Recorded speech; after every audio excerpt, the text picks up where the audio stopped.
Espero que bien. Imagino que algunos deben estar mirando el partido mientras ven la clase, así que vamos a hacerla rapidita. Bueno, chicos, hoy vamos a hablar de estenosis hipertrófica del píloro por un lado y después vamos a hablar de divertículo de Meckel, ¿sí? Primero, un poco para repasar, que esto, bueno, es algo que ya vimos en los primeros años, que es el píloro, ¿sí? El píloro deriva del griego, que significa guardián de la puerta, ¿sí? Y es exactamente eso lo que hace, es el guardián de la puerta de salida, por así decirlo, del estómago. Es una región esfinteriana que está distal, en la parte distal del estómago, de la porción pilórica, que representa un engrosamiento de la capa circular del músculo liso y controla la evacuación del contenido gástrico a través del orificio pilórico en el duodeno. El estómago se va vaciando intermitentemente cuando la presión intragástrica va superando la resistencia del píloro, ¿sí? O sea, nosotros comemos, alimentamos, el estímulo hace que el píloro disminuya su tonicidad y pasa el alimento hacia el duodeno, ¿sí?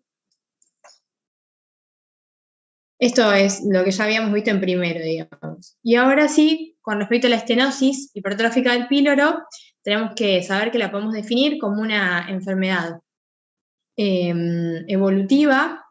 Un segundo. Una enfermedad evolutiva caracterizada por la hipertrofia y la hiperplasia de la musculatura del píloro que va a provocar la estenosis del canal pilórico con el consiguiente síndrome obstructivo gástrico, que es el síndrome pilórico, ¿sí? Nosotros en pediatría, síndrome pilórico es sinónimo de estenosis hipertrófica del píloro, ¿sí? En adultos, como ya habrán visto en cirugía o verán en cirugía, el síndrome pilórico se puede verse a otras causas obstructivas, ¿sí? En general pueden ser neoplasias y demás, pero acá en pediatría, cuando hablamos de síndrome pilórico, en general, o siempre, casi siempre, en el 99,9% de los casos, hablamos de estenosis hipertrófica del píloro. Según la SAP, se presentan de 1 a 8 cada 1000 nacidos vivos. La mayoría son varones, 4 a 1 en relación con las mujeres. En este caso, vieron que en las anteriores, en la clase pasada hablábamos de que era una patología que era muy frecuente en la región asiática. En este caso es al revés, no es tan frecuente en los asiáticos y en los caucásicos. Y bueno, no se sabe, como vamos a ver ahora, la etiología no está bien dilucidada, ¿sí? Con respecto a la contribución genética, se sabe que el 20% de los hijos varones de madres que tuvieron estenosis hipertrófica del píloro van a tener estenosis, o píloro como le decimos nosotros, que es estenosis hipertrófica del píloro. Pero esto es relativamente muy poco, porque imagínense que si 4 a 1, o sea, si predominan varones, y los hijos de las mujeres de los varones, los hijos varones de las mujeres que tuvieron, es como bastante raro, ¿sí? De hecho, las hijas mujeres, de las mujeres que tuvieron estenosis hipertrófica del píloro, hay una menor incidencia reportada.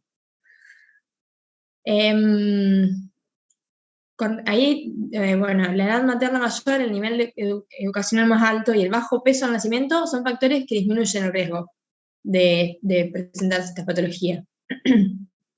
El 7% se presenta con anomalías asociadas como malrotación intestinal, uropatía obstructiva y atresia esofágica, ¿sí? Es muy frecuente en la atresia esofágica.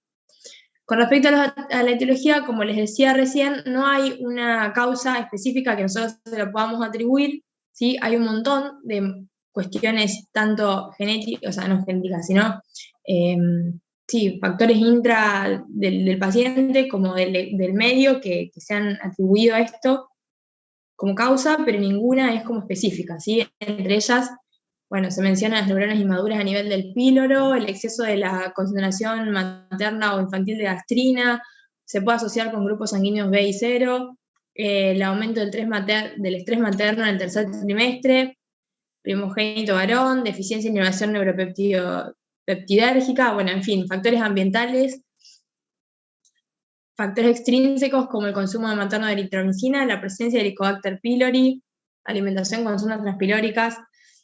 Son todos factores que como que se le atribuyen una participación en la causa, pero en el origen, pero no está realmente claro que sea por esto, ¿sí? Lo único que sabemos es que en los pacientes con atresia de esófago es 10 veces más frecuente que en la población sin atresia de esófago. ¿Cómo se presenta habitualmente este paciente? Como todo síndrome pilórico, pero en este caso va a ser un lactante, que en general va a ser de término. Ahora vamos a ver que los recién nacidos de término tienen mayor frecuencia, se presentan más frecuentemente en los de término que en los recién nacidos pretérmino, que tienen de 3 a 6 semanas de vida, que se presentan con vómitos que se caracterizan por ser en proyectil. Esto es como la presentación clásica, que no son biliosos y que tienen asociada la falta de progresión de peso desde el nacimiento. El retraso en el diagnóstico lo que trae son alteraciones hidroelectrolíticas por la cantidad de vómitos y nutricionales que van a aumentar la morbilidad. Esto porque el paciente come y vomita, no se alimenta y no se hidrata. Bueno, con respecto al interrogatorio que le vamos a hacer a la madre, primero preguntarle, bueno, la edad, como dijimos, entre 2 a 6 semanas de vida, el promedio es 40 días de vida, y menos del 4% son mayores a 3 meses, o sea que superando esta etapa es como que es muy raro que se presente, y más chiquitos también, generalmente antes de las 2 semanas es muy raro. Como les decía, con antecedentes de ser un recién nacido de término, que venía todo bien hasta que de repente empieza a vomitar. ¿Cómo son los vómitos? Le vamos a preguntar a la mamá y nos van a cosas que nos tienen que marcar o que le podemos llegar a preguntar para orientarnos en el diagnóstico, ¿sí? Es, si sobrepasa el hombro, o sea, le decimos a la mamá, si cuando está con el bebé, que le hace el famoso provechito, el paciente vomita y es más grande que o sea, más cantidad que el hombro de la madre, que es como en chorro, con fuerza, con proyectil, como decíamos recién. ¿De qué color es el vómito? Si alguna vez fue verde o amarillo, y en este caso nos va a decir que no, que es la leche, ¿sí? Nunca son biliosos. ¿Cuándo presenta el vómito, mamá? ¿Enseguida después de la alimentación o horas más tarde?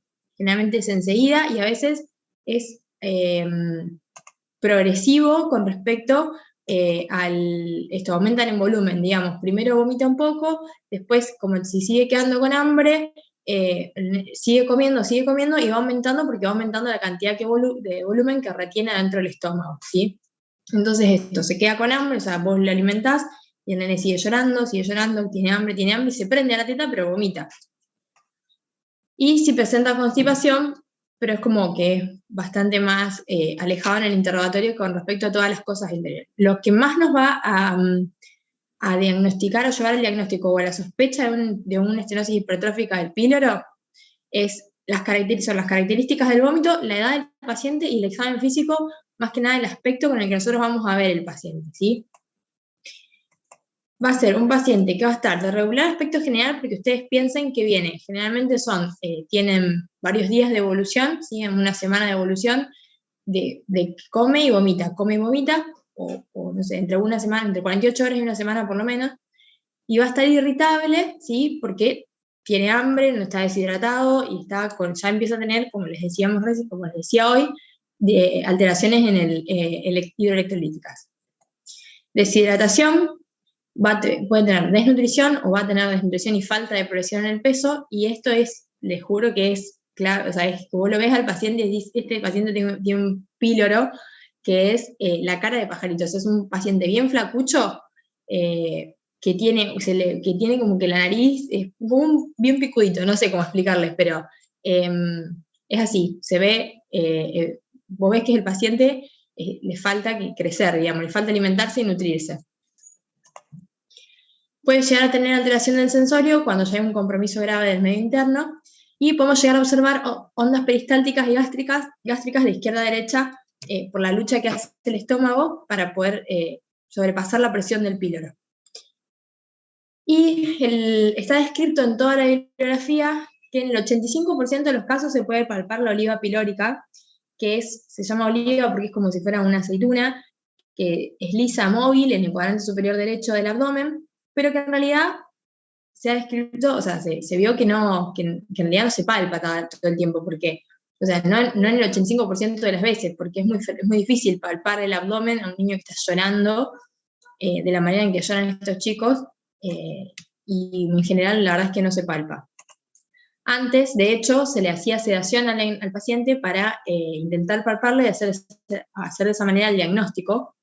Pero bueno, ahora con los avances tecnológicos y con las distintas herramientas que tenemos para hacer diagnósticos, ya no es necesario, gracias a Dios, hacer esto y recurrimos a otras herramientas para confirmar el diagnóstico, ¿sí? Con respecto al diagnóstico diferencial, chicos, ustedes párenme si les parece que voy rápido o si necesitan o si quieren hacer alguna pregunta, ¿sí?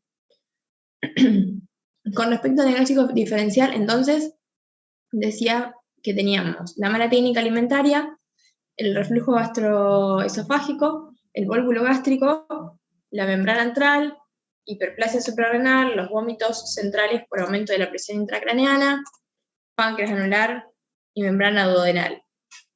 Dentro de lo que es la mala técnica alimentaria, el reflujo y el vólvulo, van a estar el 90% de los diagnósticos diferenciales de un paciente con sospecha de estenosis hipertrófica del píloro. Y la principal es la mala técnica, ¿sí? Y el reflujo, son las dos, las más principales, como las más frecuentes, ¿sí? Con respecto al examen complementario, vamos a pedir un laboratorio, muy importante tener un estado ácido-base de este paciente, en donde vamos a constatar una alcalosis metabólica hipoclorémica con un aumento del bicarbonato, ¿sí? Esto es producto de los vómitos y de la falta de progresión de alimentación al duodeno. Y por la sospecha de la deshidratación también podemos encontrar una urea elevada y aumento de la densidad urinaria. Además le vamos a pedir un hemograma y un coagulograma porque pensamos o sospechamos que es un paciente que posiblemente va a ingresar al quirófano. La estenosis hipertrófica del píloro es una urgencia quirúrgica, pero no una emergencia quirúrgica. Yo no tengo que entrar al paciente apenas le hago el diagnóstico. Lo primero que tengo que hacer es compensar al paciente y después operarlo. Es decir, si tenemos un paciente que tenemos confirmado el diagnóstico, pero tiene un estado ácido-base alterado, lo primero que tenemos que hacer es decirle al pediatra que estabilice ese estado ácido-base, ¿sí? Que le mejore la alcalosis, ¿sí? Y que mejore el bicarbonato en sangre. Como segunda herramienta de examen complementario tenemos la radiografía, que nos puede llegar a ayudar. La radiografía, la característica que vamos a ver principalmente es un estómago aumentado de tamaño, generalmente se dice en palangana, ¿sí? Y caracterizado también por la falta de aire distal, porque al tener la estenosis del píloro pasa muy poco aire y obviamente no pasa contenido. Y hoy por hoy la herramienta que más nos ayuda en el diagnóstico es la ecografía abdominal, ¿sí? Tiene una sensibilidad del 72 y una especificidad del 97%. Y los parámetros, que esto por ahí varía un poco dentro de la bibliografía, pero por lo menos los que manejamos nosotros hoy en el hospital, es que en un paciente recién nacido de término, tenemos que tener como máximos, como valores máximos, un diámetro de 14 milímetros para decir que no es píloro, o sea, decimos que es normal hasta 14 milímetros de diámetro, con un grosor muscular de 3 milímetros y una longitud del píloro, del canal pilórico, de 15 milímetros, ¿sí? Y en un pretérmino, un grosor muscular de 2 milímetros y una longitud de 10 milímetros.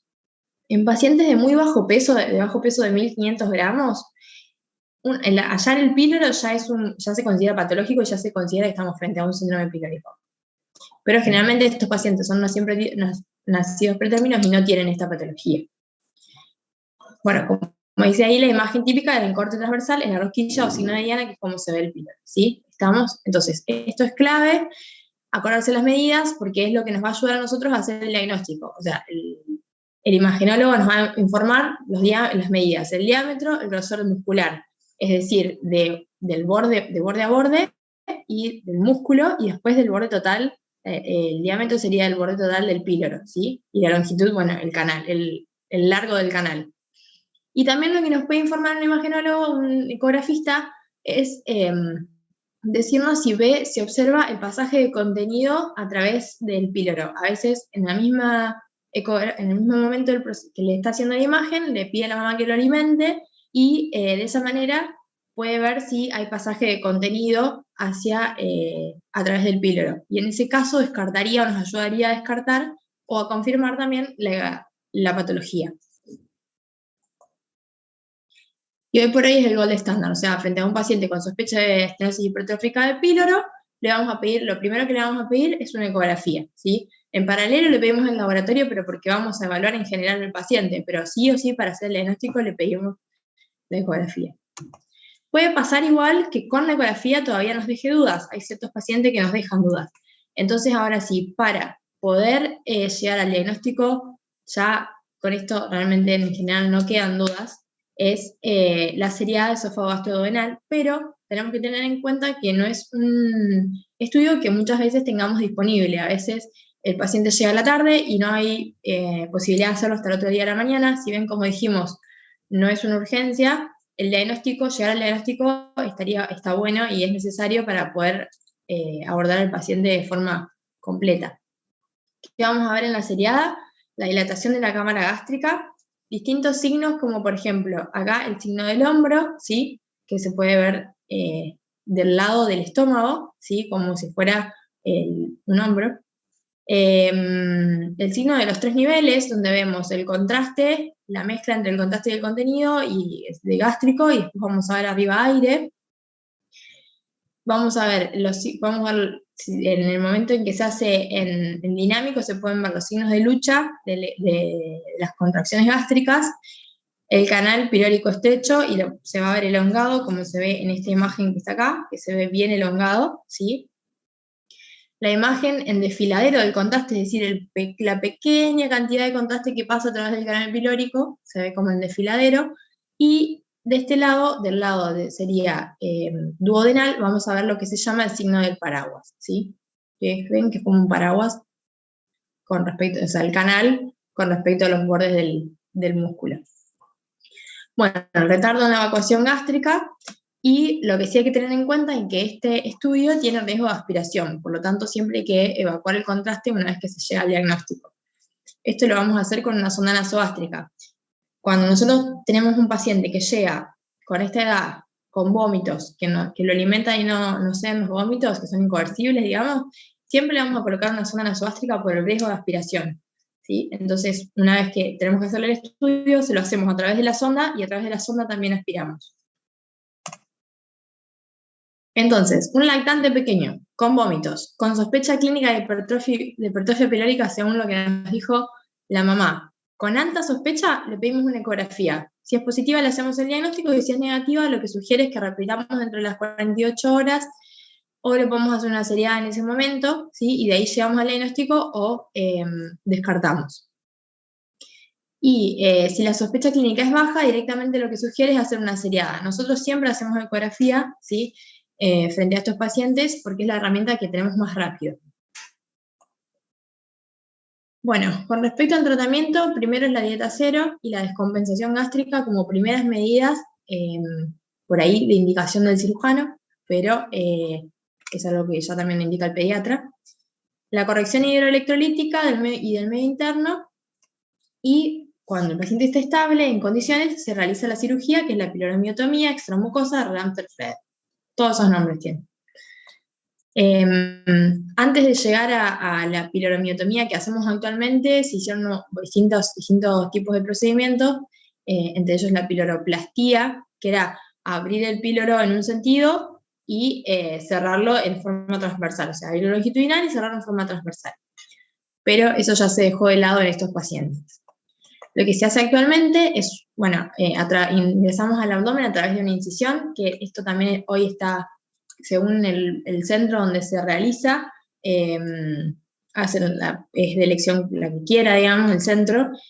Puede ser una transversa derecha, que es la que dijimos que es creo que lo hemos mencionado, que es la incisión universal, por así, del paciente pediátrico, por así decirlo. Una mediana paraumbilical, o también se está usando actualmente una incisión arciforme supraumbilical. Pero por ahí este tipo de incisión no nos da como mucha facilidad de acceso al píloro y hay que tener bastante mano para poder hacerlo. Se diseca por planos, se identifica el estómago y una vez identificado el estómago se busca el píloro hipertrofiado, que se palpa perfectamente, digamos. Se va a exponer el píloro a través de la incisión, ¿no es cierto? Como que queda el estómago dentro de la cavidad y lo único que ponemos es el píloro. Lo tomamos con la mano y incidimos con un bisturí o con una pinza especial. Nosotros tenemos una pinza que en teoría se hizo en el hospital, que tiene una pequeña como cuchillita, ¿sí? Y con eso lo incidimos hasta visualizar la mucosa. Y una vez que incidimos y que hicimos la incisión, lo que hacemos es abrir esos bordes del musculares, seromusculares del píloro, para que la mucosa protruya hacia afuera, ¿sí? O sea, todo esto sin ingresar sería al interior del estómago, o sea, del canal pilórico, ¿no es cierto?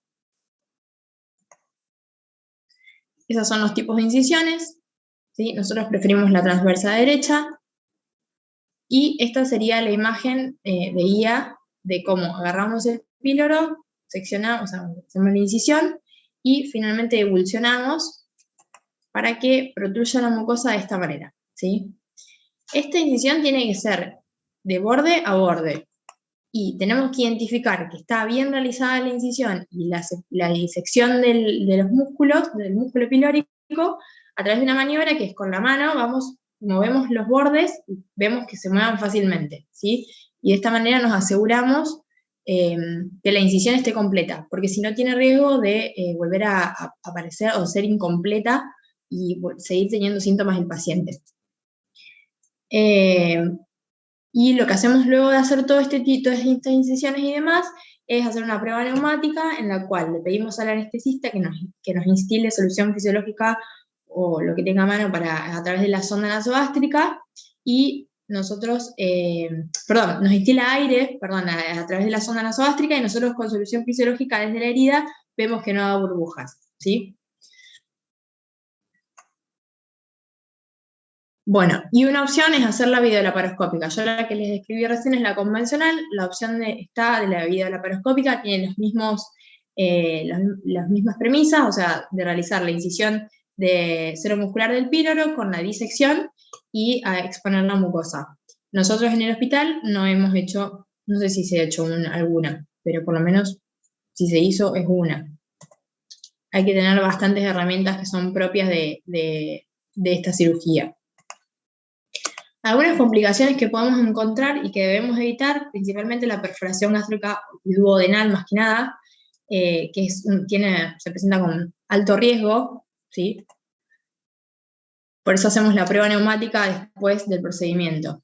Bueno, el sangrado y la presencia de vómitos postquirúrgicos, en la cual primero debemos descartar el reflujo gastroesofágico asociado, y segundo, la recidiva o la piloromiotomía incompleta, que puede suceder.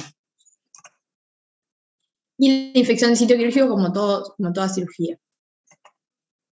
Bueno, hasta acá llegamos con estenosis hipertrófica de píloro. No sé si alguien tiene algún comentario que quiera hacer o alguna duda. Yo tengo una duda. Sí. ¿Por qué se alarga el píloro? Perdón, no te escuché porque se me cortó. ¿Por qué se alarga el píloro? Por el mismo crecimiento del músculo. Ah. O sea, por el mismo crecimiento del músculo se aumenta de tamaño en diámetro y en longitud. Genial, gracias. ¿Alguien más? ¿Alguna otra duda? Yo te consulto, ¿la estenosis siempre es completa? O sea, ¿no pasa nada de comida hacia el duodeno? ¿O pasa algo como vimos? O sea, porque viste que el contraste como que pasaba un poquito. Claro, sí. Pasa, como se ven en contraste, pasa, pero viste, muy, muy finito, lo que pasa es muy, muy poquito, que no alcanza el paciente, digamos, a evacuar completamente el estómago. Genial.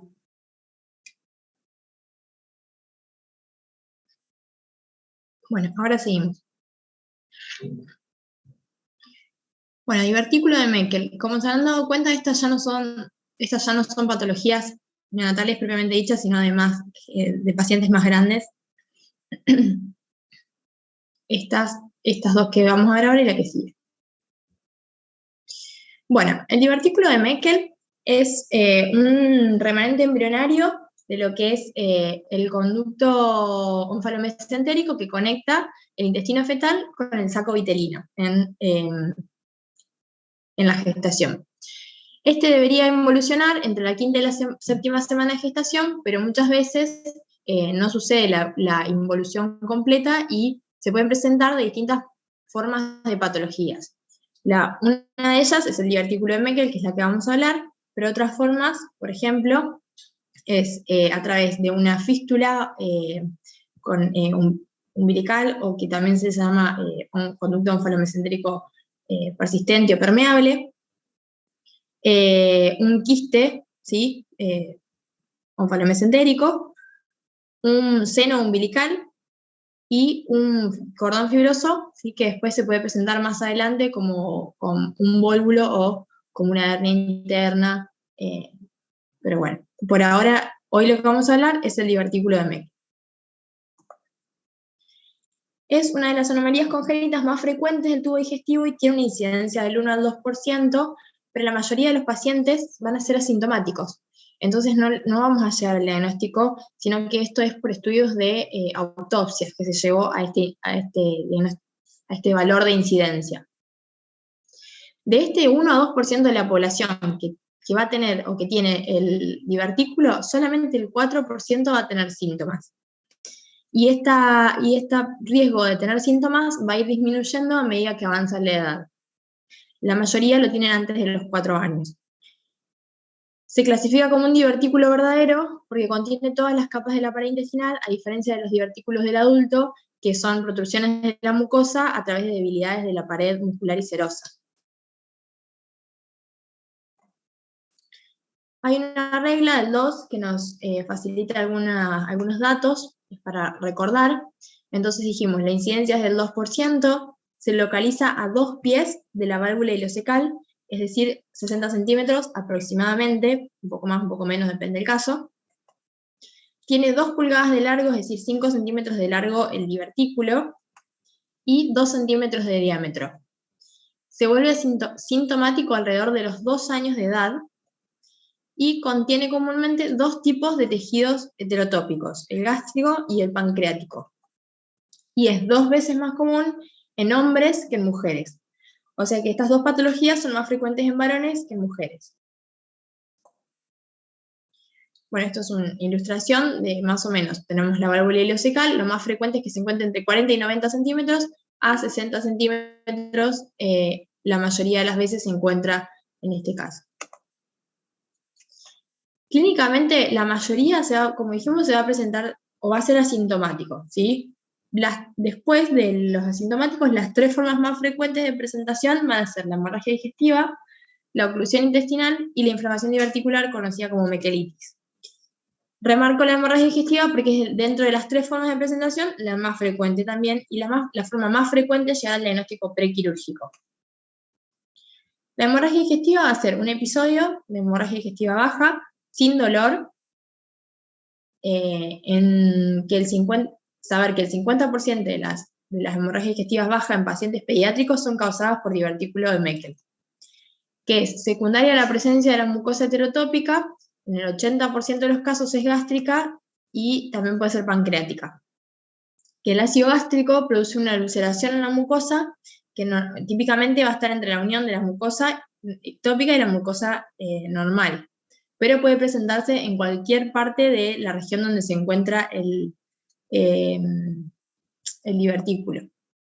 Entonces, dentro de la mucosa ectópica puede estar la úlcera o en el lado mesentérico del hilo normal. El divertículo de Meckel habitualmente, o en la mayoría de los casos, se presenta, o casi invariablemente, digamos, se presenta del lado en el borde antimesentérico del ilion. Como conclusión, esto es para que tengan entonces en cuenta que ante un paciente pediátrico con hemorragia digestiva baja, siempre tenemos que pensar en un divertículo de Meckel, ¿sí? Más allá del resto de las causas que podamos ver, siempre pensamos en un divertículo de Meckel.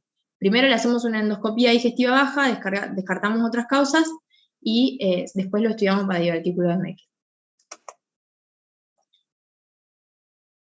La oclusión intestinal como forma de presentación, los mecanismos más frecuentes son porque se produce una invaginación o un vólvulo. Una invaginación porque sirve como cabeza de invaginación, ¿sí? O sea, el divertículo de Meckel sirve como cabeza de que la invaginación va a ser secundaria a eso. Y vólvulo puede ser porque como a veces tiene un cordón que lo une a lo que sería el ombligo, ¿sí? Al cordón umbilical, lo va a generar como pie de vólvulo también del intestino medio. Otra forma es la hernia interna, también es cuando tiene un cordón, a veces entre ese cordón fibroso que puede tener una arteria o un vaso que llega a irrigarlo, el intestino pasa por abajo o por dentro de eso y puede generar una hernia interna con un abdomen agudo oclusivo. Una hernia de Littré, que es la que se llama cuando en un paciente con una hernia inguinal o de Spiegel o umbilical, adentro de esa hernia se encuentra el divertículo de Meckel introducido, ¿sí? No un asa intestino común y corriente, sino que es el divertículo de Meckel. Y la clínica va a ser como cualquier abdomen agudo oclusivo, un dolor abdominal de tipo cólico asociado a vómitos biliosos y falta de eliminación de gases y materia fecal, ¿sí? En este caso, lo más probable es que el diagnóstico lo hagamos postoperatorio. La otra forma de presentación era la inflamación diverticular, que era por la presencia de mucosa heterotópica, como una de las causas, o como en la fisiopatología de la apendicitis, una obstrucción intraluminal del divertículo que genera inflamación y posterior infección, ¿sí? Se caracteriza por presentarse con dolor abdominal, fiebre y vómitos, y generalmente se confunde con apendicitis. Entonces el diagnóstico es intraoperatorio, es un paciente que uno le ingresa con una apendicectomía, cuando abre encuentra pus en la cavidad abdominal y cuando buscamos el apéndice está normal. En este caso, siempre hay que ir a buscar el divertículo de Meckel, porque lo más probable es que esté ahí la causa, ¿sí? de esta peritonitis o de esta infección purulenta dentro de la cavidad abdominal. Si no le hacemos el diagnóstico de la inflamación diverticular, lo natural es que se perfore y genere un absceso intraabdominal. Perdón, un segundo. Para llegar al diagnóstico, en el caso de que no tengamos, en realidad es así, para llegar al diagnóstico vamos a hacerlo a través de las complicaciones, es decir, por ejemplo, si tenemos inflamación, como decíamos recién, la diverticulitis, generalmente es posquirúrgica, igual que la obstrucción y la invaginación, van a ser posquirúrgica.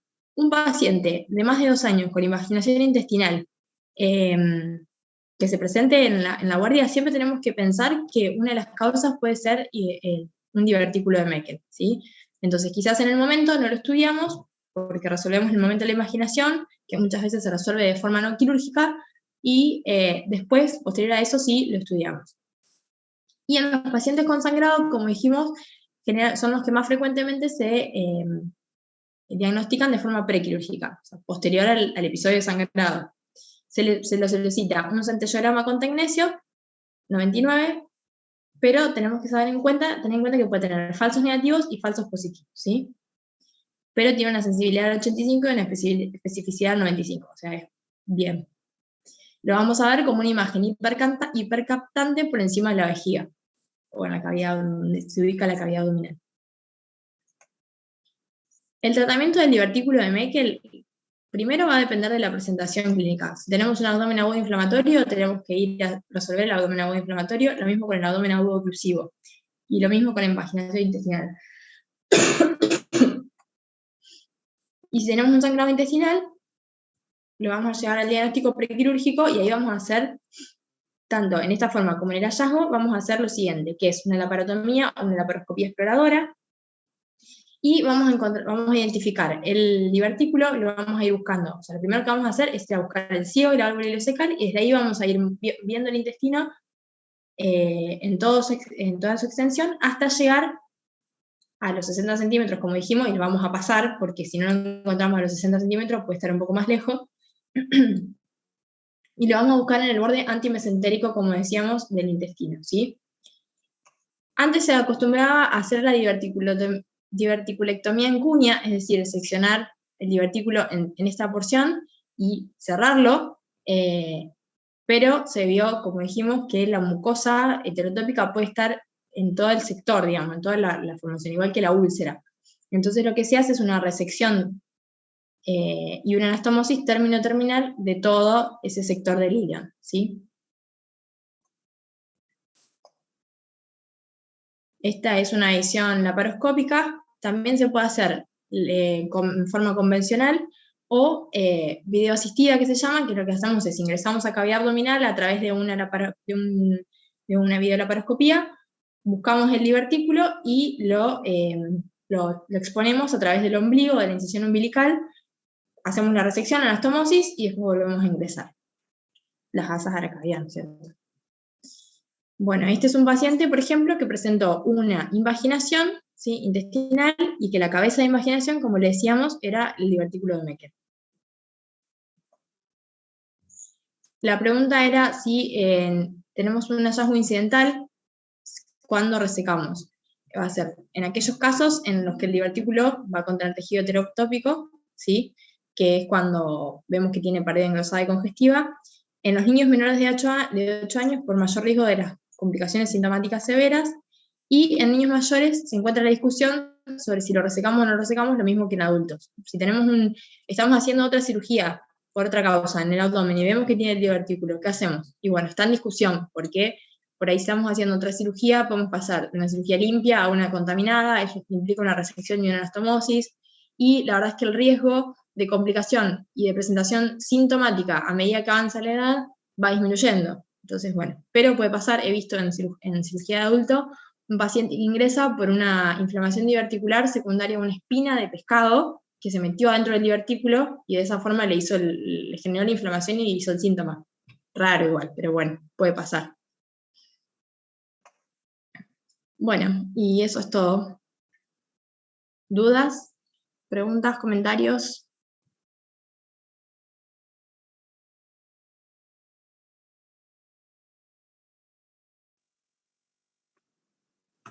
¿Cuándo es el examen? Pablo, decime, no el miércoles que viene, sino el otro. Exactamente, ahora si no hay preguntas, muy bien, muy lindo, los dos temas muy completos, Marianela.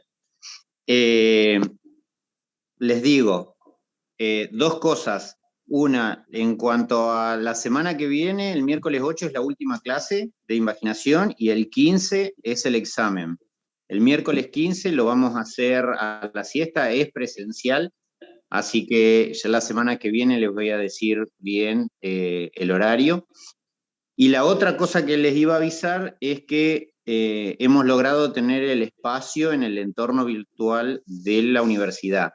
Así que si ustedes ingresan, dentro de lo que es ciencias médicas, figura optativa, ahí fíjense que está cirugía pediátrica, y la clave de ingreso para que pueda tener acceso a todos los temas que los estamos subiendo es la C y la P en mayúscula 2022. Esa es la clave que tienen que utilizar para poder ingresar. Así que ahí van a encontrar justamente todo lo que es los temas que se van a ir dando y que son los que van a entrar en el examen. Gracias.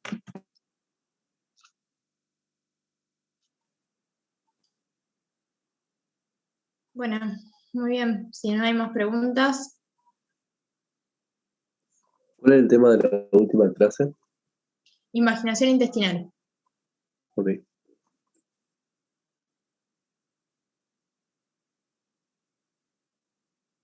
Bueno, Pablo. Bueno, la semana que viene. Muy bien. Nos vemos el miércoles que viene.